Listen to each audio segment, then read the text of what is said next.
E agora um teorema bem interessante que relaciona complementos ortogonais e projeções ortogonais, que é o seguinte: um espaço com produto interno qualquer, de dimensão infinita, possivelmente, e W um subespaço, dado isso, então o espaço V se decompõe como a soma direta do subespaço W com seu complemento ortogonal, se e somente se existe a projeção ortogonal de V sobre W.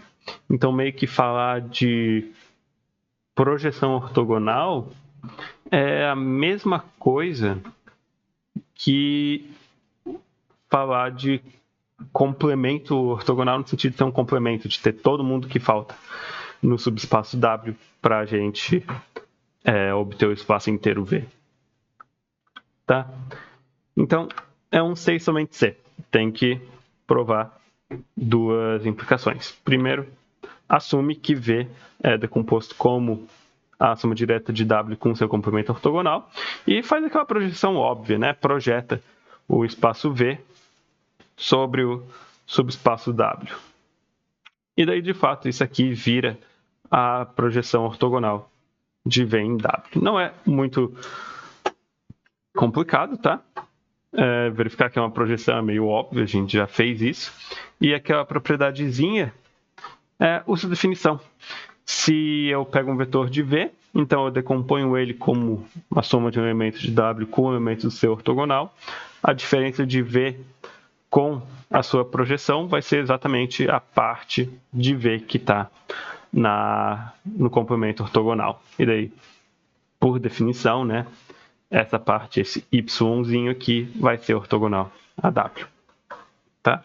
Então, uma direção é simples, e na outra, se existe a projeção ortogonal, o que a gente tem que fazer é quem que é o kernel da projeção ortogonal do subespaço. Né?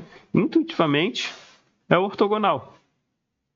Eu espero que isso intuitivamente esteja claro. A gente vai ver isso em detalhe mais para frente.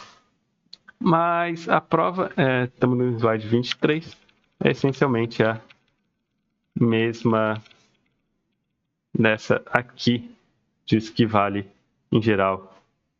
Tá? Então, para quem já fez esse tipo de exercício, é o mesmo argumento que permite concluir que o subespaço V, nesse caso, se decompõe como a soma direta de W com seu ortogonal. A gente pega um vetor V, tira a imagem dele pela projeção, tá? E reescreve V como V menos a imagem pela projeção mais a imagem pela projeção. E olha só, pela definição do que é a projeção ser ortogonal, é isso aqui. Então, todo vetorzinho de V foi escrito como a soma de um elemento no complemento ortogonal de W com um elemento de W. E daí a gente tem que ver a soma desses subespaços, que a gente já sabe que são independentes, então é a soma direta. Ok. Agora, um resultado que relaciona projeções ortogonais e complementos ortogonais, projeções ortogonais de complementos ortogonais, etc. Que é o seguinte. Primeiro, uma formulinha que a gente já viu, né? Que se existe uma projeção ortogonal sobre um subespaço W, então isso aqui vale para todo vetor de V e para Vzinho de V e para todo vetor Wzinho de W. A gente já viu esse primeiro item no slide 10. Tá? Segundo, complemento do complemento é o conjunto original, algo que vale, né, para complementos de conjuntos. Quando a gente fala só de complementos de subespaços, daí tem que tomar um pouco de cuidado com o que quer dizer com isso, mas para complementos ortogonais, desde que exista a projeção ortogonal, eles se comportam desse jeito. Complemento ortogonal do complemento ortogonal é o teu subespaço original. Tá? E, de novo, desde que exista a projeção ortogonal. A projeção ortogonal do complemento, nessas hipóteses, ela existe e é dada por essa fórmula aqui. É a identidade menos a projeção ortogonal do teu subespaço. E algo que eu indiquei, né? Que o kernel da projeção ortogonal é, de fato, o ortogonal. Então, o item 1 a gente já viu no slide 10. Para o item 2, a gente usa essencialmente esse teorema aqui, né? Como existe a projeção ortogonal sobre W, por hipótese, então V se decompõe desse jeito, como W, soma direta com seu ortogonal. E esses dois espaços, eles são ortogonais. Qual que é o único jeito de decompor um espaço vetorial como soma direta de dois subespaços ortogonais? É que um seja o complemento ortogonal do outro. Então, W tem que ser o complemento ortogonal do complemento ortogonal de W. Né? A gente aplica o teorema do slide 5 com U sendo o complemento ortogonal de W. Então, o espaço W tem que ser o complemento ortogonal de U. O que nos dá exatamente o item 2. O item 3, qual que é? Que a projeção ortogonal sobre o complemento ortogonal é a identidade menos a projeção ortogonal sobre W. Dá de usar aqui essencialmente seguir essa demonstração para ver quem que tem que ser a projeção sobre o complemento ortogonal de W, tá? Então vai ser que pega, ao invés de ser P de x mais y igual a x, vai pegar P de x mais y igual a y. Quando x está em W, y está no ortogonal. E daí fica mais ou menos claro que a projeção sobre o WPERP, sobre o complemento ortogonal de W, é a identidade menos a projeção ortogonal sobre W. Tá? Dá de meio que repetir a demonstração, como a gente fez ali. Ou dá de utilizar aquelas outras caracterizações de projeção ortogonal. Bem, olha só. Como a gente tem essa igualdade aqui, V é igual a isso aqui. Aqui eu estou utilizando o item 2. Então, o teorema do slide 21, vamos só voltar aqui para ver quem é, implica que existe a projeção ortogonal sobre qualquer um dos termos. No caso, sobre esse termo aqui. Ok? Então, existe a projeção ortogonal e a gente vai usar o teorema do slide 15, que diz que a projeção ortogonal sobre um subespaço a projeção de um vetor sobre um subespaço é o único vetor, tal que do subespaço, tal que a diferença com o vetor original é ortogonal ao subespaço. Então é isso que a gente faz. Pega um vetor de V e vê o vetor K, que é a identidade, ou melhor, que é a imagem de V pela identidade menos a projeção ortogonal sobre W. A gente vai mostrar que esse vetor aqui é a projeção ortogonal de V no complemento ortogonal de W. Tá? Então, a propriedade dessa projeção é que esse vetor K ele é ortogonal a W. Ou seja, ele pertence ao complemento ortogonal de W. Agora, a gente tem que mostrar que V menos K é ortogonal a todo vetor de WPERP. Tá? Então, pela definição de K, V menos K vai ser exatamente isso aqui, que é um vetor de W, e, portanto, é ortogonal a WPERP. Então, V menos K é ortogonal a WPERP. Então, pela parte da unicidade do teorema do slide 15, K é exatamente a projeção de V, projeção ortogonal de V, sobre o subespaço WPERP. E essa aqui é a definição de K, né? O que mostra que essa função aqui é igual a identidade menos a projeção ortogonal sobre W, que é o item 3. E tem mais um item, que é o item 4 agora. Vamos só ver qual que ele é. E o wperp é o kernel da projeção ortogonal sobre W. Então, aqui tem algum errinho de digitação, mas acho que não vai complicar muito. Bem, quem que é a projeção ortogonal sobre o complemento ortogonal de W? A gente acabou de fazer isso aqui no item 3, né? É isso aqui. Então, para mostrar a igualdade de dois conjuntos, eu vou mostrar que eles têm os mesmos elementos. Vamos lá, um vetor Vzinho está no complemento ortogonal de W. C e somente C. Aplicando a projeção ortogonal sobre esse subespaço, dá o mesmo vetor.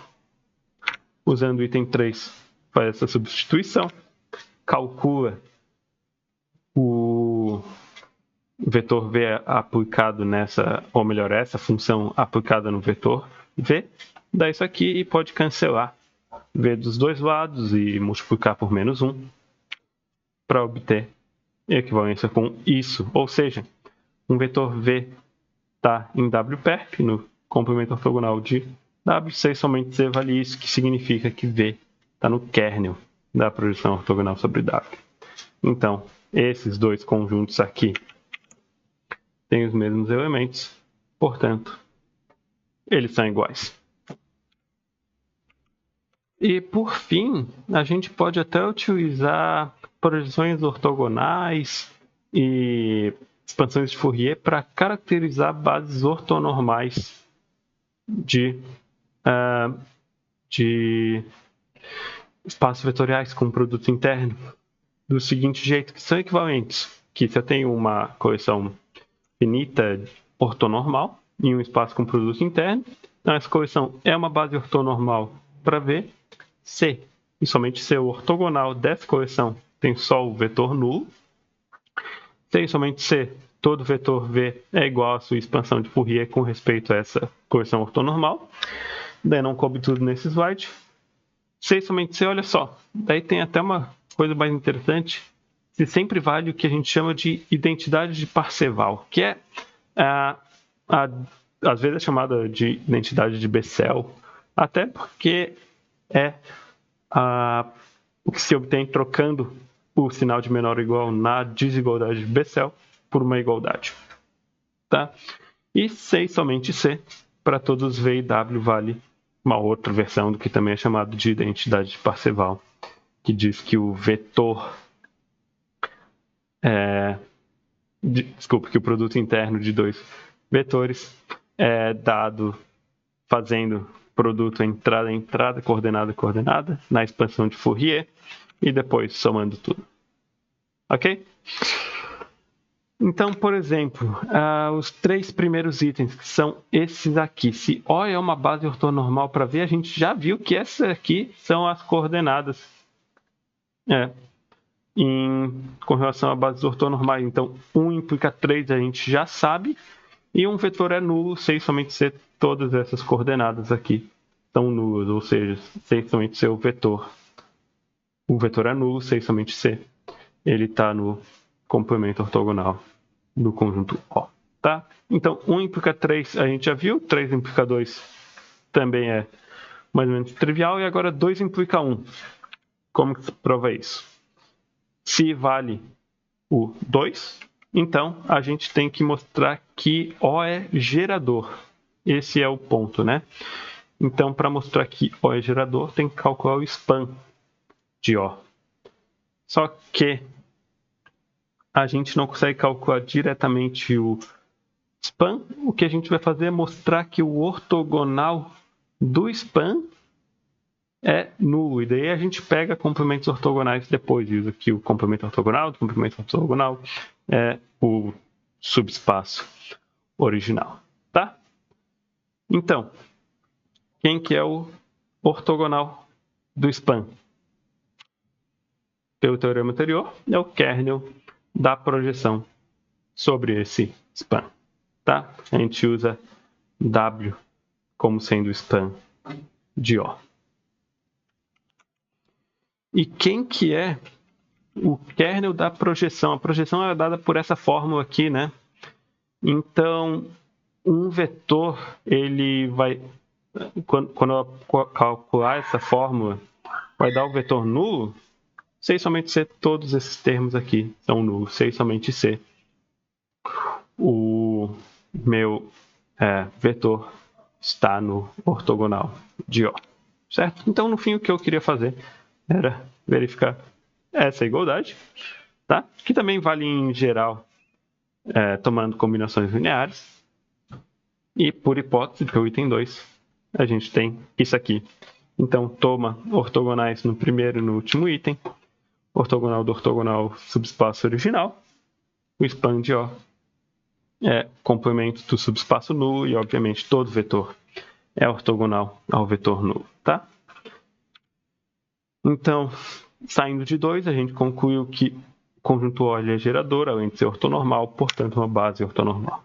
Então, os itens 1 a 3 são equivalentes. E agora, faltam os itens 4 e 5. De novo, para bases ortonormais, a gente já viu que o item 5 aqui, ele vale. Tomando V igual a W no item 5, a gente obtém o item 4. Então, o item 5 implica o item 4. E também 4 implica 2, né? Quem que é o vetor nulo? É o único vetor que tem norma igual a zero. Se a norma é dada por essa fórmula, um vetor é nulo, se e somente C, a norma dele é igual a zero, se e somente C. Todos esses números aqui são iguais a zero, ou seja, o vetor é ortogonal a todos os vetores desse conjunto O. Tá? Então, 4 implica 2 e a gente acabou de ver que 2 implica 1. E, portanto, a gente concluiu que todos esses itens 1, 2, 3, depois 4 e 5 são equivalentes. Isso é tudo, pessoal.